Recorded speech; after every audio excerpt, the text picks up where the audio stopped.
What's up? Don't you love it when someone starts a video with slurping on some coffee?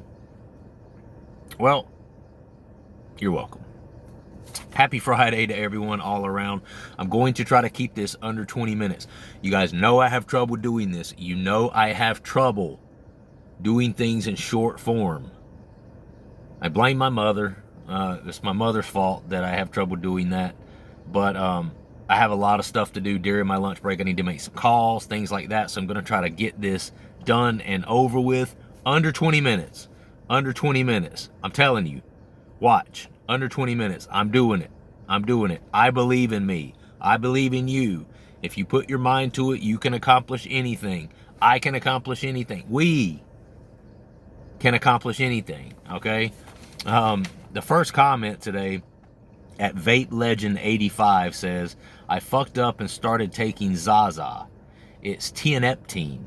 I could be saying this wrong. I've had one other, I need to learn how to say this. I've had one other person talk about this substance on the channel, and I never did get clarification on exactly how to say it.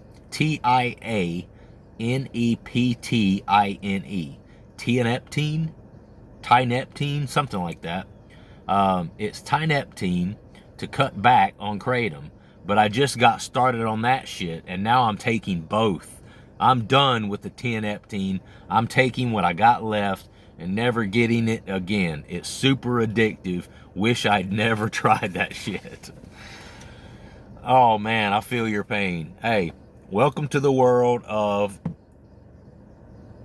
being an addict. Now, I'm just going to go out and say it. You know, when you're a person who is an addict, you do tend to get addicted to anything. Anything that could be construed as or even misconstrued as a mind-altering substance is no bueno for someone like myself and for probably a lot of you guys. If you have that sort of, drug addict brain, that drug addict mentality, anything like that is going to turn out to be no good for you. And I've made the comment before, almost more as a joke, but being half serious, that somebody could probably hand me a sugar pill, a placebo, and as long as I can take it 4 times a day, I'd probably be like, damn, I feel good. This feels great. You know, it would just be the nature of taking something throughout the day that I've gotten used to over the years as being a substance abuser, right? And so it's one of those things where I honestly, sincerely feel like sometimes I could just take a empty capsule filled with nothing and I would probably think I'm getting high off of it. I should try that. I should try that. But, you know, I mean, truthfully, a lot of it has to do with the fact that you're just used to taking something throughout the day. And that's why it's so easy to replace one substance with another substance, even if that other substance is not your first love, by example. A good example, years ago, I was taking, everybody knows my history with pain pills way back in the day, 15 plus years ago. After I came off of pain pills, what did I replace that with? Well, I replaced it with Adderall and Vyvanse. A doctor wrote me a prescription for those things to kind of help with my mood and focus because I was struggling coming off of the pain pills, and I ended up just staying on those for a long period of time. So I was kind of like a monkey. Didn't let go of one branch before grabbing onto another, right? You don't want to fall to your death. You got to get this other branch before letting go of one branch. And so I did that for a little while, and I smoked cigarettes. So I was taking Adderall, smoking cigarettes, drinking Monsters all the time. Just a super unhealthy individual for a lot of years there. And did that from anywhere probably 6 to 8 years, something like that. When I came off of that, and I finally got to a point with the Adderall, just like I have done with every other substance I've ever taken, because I don't control substances, right? They control me, okay? And so when I finally got to that point with the Adderall and the cigarettes, I ended up putting both of those down within like a month of each other. Put the Adderall down. As soon as I finally started getting to a point where I was, coming out of the funk and the low energy and all that stuff from coming off of the Adderall and having that, major energy crash and stuff like that it gave me, I started feeling empowered. I was like, you know what? I've put the Adderall down. Time to get rid of these cigarettes, brother. Time to get rid of these cigarettes. And so I did that. Then I put the cigarettes down. It wasn't 2 days after I stopped taking the Adderall that I started drinking. I'm not even a fan of drinking. I've never been a fan of drinking. Drinking's one of the only things that, I've just never had any desire to do all the time every day, because it's such a toxic substance. I don't like the hangover.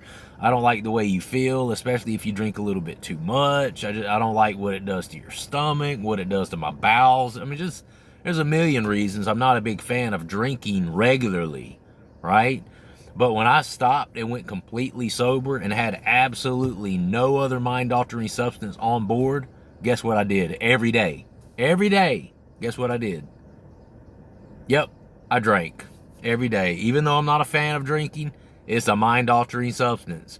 And at that time, I thought I needed something. So I was drinking. I wasn't, didn't drink like during the day or anything crazy like that, obviously. But every night when I got home, I would drink a couple of glasses or more of red wine. I was, oh, well, this is healthier. Well, it's not healthy when you're drinking 4 or 5 glasses of it.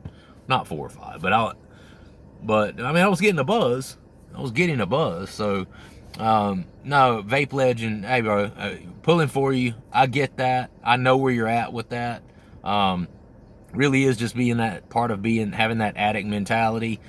Pulling for you. Use this channel as your accountability mirror once you get off of it, and once you taper off of the kratom, get completely off of it, check back with us, man. We'll help hold each other accountable here. I'm a little over 4 weeks myself off of kratom, and I'll be glad to help hold you guys accountable, and so will the other folks on here. Again, if you're good with where you are with kratom, I'm good with you being good with where you are. But if you're not, and if you want to change it, I don't like to see people suffer in silence. So I want to see people, go get help. And even if you need to go to like an AA or an NA, so you can have other like-minded people there around you to help support you through getting off of and being completely abstinent, even if you need to go that route, look, that I'm all for that, and I've been a person who's been very vocal on here and kind of spoken out a little bit against NA and AA, because when I went a couple of times, I didn't have the greatest experiences with it. I saw a bunch of people who had traded addictions for, crack, cocaine, heroin, and alcohol to just sit around and pick up another habit of smoking cigarettes. And they're not only smoking cigarettes, just chain smoking. One after another, after another, after another. And we sit in there and all they talked about was drugs and alcohol and their experiences with those things. And then they just couldn't wait to get that 10-minute break halfway through the meeting so they could go out there and what? And drink their 5th Monster Energy drink for the day. I was just like, dude, what is this bullshit? I didn't put all that stuff down to come over and pick up cigarettes and Monster Energy drinks. It's just a bad look, I think. And again, I shouldn't be, these people are addicts like me, so I shouldn't have been holding them to some, gold standard that I myself couldn't even meet. And in some ways, that's kind of what I was doing, and that's not right for me. But, and people there also addicted to sex. I mean, a bunch of people there trying to bang the girls that were in the programs. I'm just like, bro, this is just, people trading substance addictions for other substance addictions and other life addictions like sex and trying to bang chicks and stuff. I just got a bad vibe from it. But that doesn't mean it doesn't work, and it doesn't mean that you can't get some help in those places, okay?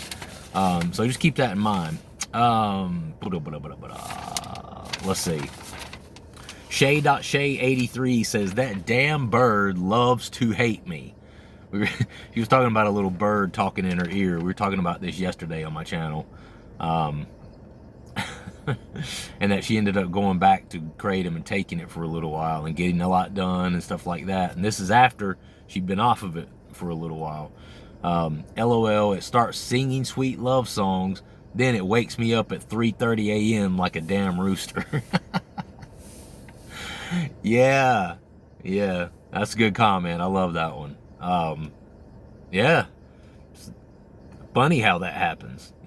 Starts off singing like a sweet little, little love song, like a little bird, a little bluebird in the tree. Your little breeze through the trees and the flowers, a nice, beautiful, moderate, temperate spring day, and you hear this little bird singing in the trees. And then after a while, if you don't take the substance, it turns into that rooster at 3:30 in the morning. I'm sure that was a horrible rooster impression. So sorry about that if that hurt your guys' ears. It kind of hurt my ears, to be honest with you. I never said I was a good rooster impressionist. Okay. Anyway, yeah, good comment. Good comment. At And1 Ketos. Hey Corey, you never told us what music you like. Keep the shades on, dude. Greetings from Athens, Greece. First off, I just want to say I think that is freaking awesome that I have folks from, I've had people from, over London reach out to me, say they're listening. I've had someone from Switzerland listening to me and reaching out to me, and now Athens, Greece. So we got people all over, all over Europe and different parts of the world, and I just think that's awesome. That gives me a really good feeling that I'm able to connect far and wide with people, that are not just in my own state, not even just in my own country, but, worldwide, internationally. And I really love that. So thank you for reaching out to me, and thank you for letting me know where you're from. If you're from somewhere like that, if you're listening to my channel and you're not from my state, you guys let me know sometime. Drop where you're from. Tell me what state you're in. Tell me what country you're in. I love hearing stuff like that. It kind of gives me an idea of the scope of what kind of listeners I have and subscribers and such. Yeah, this guy said he's about my age. I talked to him a little more additionally this morning, and he was telling me he was about my age. He said he's not just a listener, but he has a lot in common with me, and he loves being able to hear someone who can kind of relate to the stuff that he's going through. And it does the same for me, bro. Trust me. Being able to do this channel, being able to connect with all you guys out there, and all of you have something in common with me, it does a lot for me as well. So you're not the only one benefiting from it, my friend. It's also me. To answer your question, when I performed music back in the day, it was mainly like R&B, pop music. In my early 20s, I don't know if I've ever told this story. In my early 20s, I was in a singing group, but kind of like a boy band. We did like, Boys to Men style music, mainly stuff like Boys to Men, Drew Hill. I was basically R&B, pop R&B. But obviously, for white guys, so we were kind of like a boy band, and we actually showcased for Sony Records at one point. This was back in '99. And got to meet some pretty big time artists, Blackstreet, Mark Middleton from Blackstreet, gospel group Mary Mary. I've actually kind of rubbed shoulders with some of those people, so had a lot of good experiences with that. But we mainly did R&B music, 4-part harmony quartet type music. The music that I wrote back in 2012-13 was also R&B style, but it was gospel. I did a gospel album, but that was original music of mine. But mainly R&B, a little bit of hip hop here and there is kind of my bread and butter, so to speak. Okay, that's what I've had most exposure to and experience with over the years. But I'm telling you, I'm a music lover, and I love just about anything. You can look at some of my shorts. Short videos on my channel, and there's some ones where I'm sitting down playing piano, playing stuff like Journey, Open Arms, Alone by Heart, and my wife is a professional singer as well, and so I'll sit down and perform with her sometimes. I plan to drop some of that stuff on my channel at some point. We just don't have a lot of time to do it these days. Having a working full time, having 2 kids at home, and one of those being an almost 6-month-old baby, I just find I don't hardly have any time, guys. It's the honest truth. But when, you know, a little ways down the road, I'm gonna start dropping some vids of myself and my wife performing a little bit at home and dropping them so you can see it. But to answer your question, mainly R&B slash pop type music, but I can get down with any good music. That includes classic rock, you know, alternative, progressive, just good old rock and roll. Even if it's a really, really good popular country song, you know, where they mix these country and pop songs together, and pop artists and hip hop artists with country artists. I mean, there's been like, you know, where Nelly and who's Faith Hill, so Tim McGraw, you know, did their little thing, a couple of songs back in the day, even stuff like that. I like stuff, anything, man. Florida Georgia Line, anything. If it's good music, I can rock with it. I'll rock with that, and then I'll turn around 10 minutes later and ask Alexa to play When I See You Again by Wiz Khalifa and Charlie Puth. I mean, I love all types of music. I cannot really nail it down or narrow it down to one particular type of music. I like all of it. If it's good, there's a chance that I can vibe with it and that I'll like it. But good question, man. Thank you very much.